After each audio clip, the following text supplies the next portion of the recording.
Blessed morning everyone. God is good all the time. Na kabuti po ng ating Panginoon mga kapatid. Uh, Wake up in the morning. Pasalamat tayo. Bagong umaga, bagong pag-asa sa buhay natin. Na binigyan tayo ng ating Panginoon sa ating buhay na bagong lakas. Pinagpala tayo ng mga kapatid, di ba? Blessed tayo, di ba?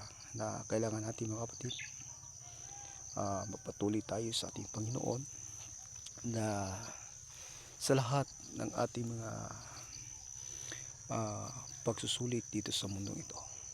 Sabi mga kapatid sa John 3:16 na ang pagmamahal ng ating Panginoon na minahal tayo ni Lord sa ating buhay ay binigay ang kanyang buhay. Sabi nga, for God so the world that He gives all begotten Son, na that whoever believe Him shall not perish.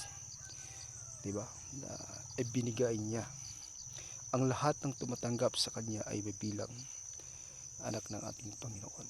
Na tayo po ay mga kapatid na nagpatuloy sa ating Panginoon bilang believers, bilang followers ng ating Panginoon, na tayo ay tinanggap niya bilang tayo ay followers ng ating Panginoon.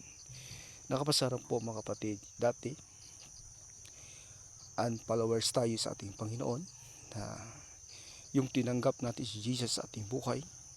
Sa John 1 chapter 12, ang sinuman ay tumanggap sa kanya ay mabilang anak ng Diyos.